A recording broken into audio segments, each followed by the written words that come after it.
Hyacinth and the Dear Little Princess by A.J. Jacobs. There lived a king named Dumb the 73rd.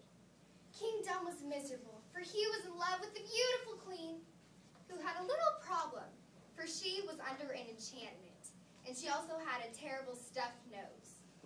"Honey," whined the queen, "I can't get out from under this enchantment. It just keeps hanging on." "Enchantment? Huh! Next thing you'll be telling me you see fairies. Like that one." For at that moment, a fairy appeared right in front of the king's face. "So what's to help?" said the fairy. "Well, it's about the queen. She thinks she's under some kind of enchantment." "She got a cat," said the fairy. "Yeah," replied the king. "Step on its tail, huh?" King Dumb returned to the bedside of the queen, who was busy blowing her nose. "How are you, dear?" "Enchanted," the queen replied, shaking her head. "Nothing helps, not gargling, not aspirins, not vapor rub, nothing."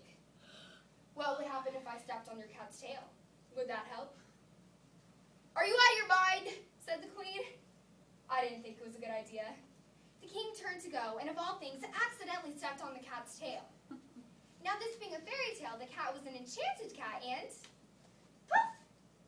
"I'm genie number 77. Look here. You'll marry the queen and have a son who's got a nose like a melon. And until he says the words, 'I've got a nose like a melon,' he'll have a nose like a melon. Got that? Oh, and one more thing. If anybody tells him the magic words ahead of time, they shall perish. Like instantly. Understand?" The queen was no longer under her enchantment, and the king and queen lived happily ever after. Until their first son was born. At which time the king turned into a frog and was never heard from again. You see, that's what happens when a character is no longer important to the plot. Anyway, the queen, who's still important to the plot, decided not to name the prince Dumb the 74th, but Hyacinth the 1st. "Doesn't he look just like a sweet little Hyacinth?" the queen asked the adoring crowd at his cribside. "Look at those two cute little eyes and a sweet little mouth and a sweet little button nose." But it didn't look like a button at all. It looked more like an entire jacket. Or more specifically, it looked like a melon. "Ha ha ha!" laughed the crowd, pointing at the baby's oversized nose.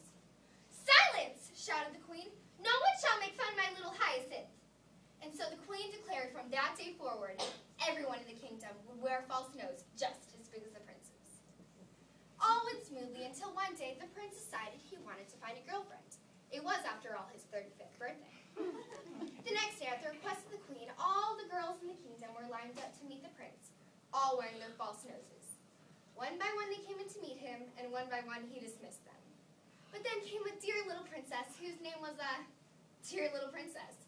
She came in to meet the prince, but of all things, she had forgotten to put on her false nose. "Oh my!" exclaimed the princess. "I must have left my false nose at the dry cleaners. I'll have your pretty little head for this." The prince was completely confused. He was sure about one thing. He had finally found the girl of his dreams. He tried to kiss Dear Little Princess, but no matter how he turned his head, his nose got in the way. "Oh, silly little prince, why don't you just take it off?" "Take off my nose," said the prince. "Very witty. How exactly do you suppose I would do that?" At which time all the people in the prince's court shouted in unison, "This is how you take off your nose." And they simply took off their noses.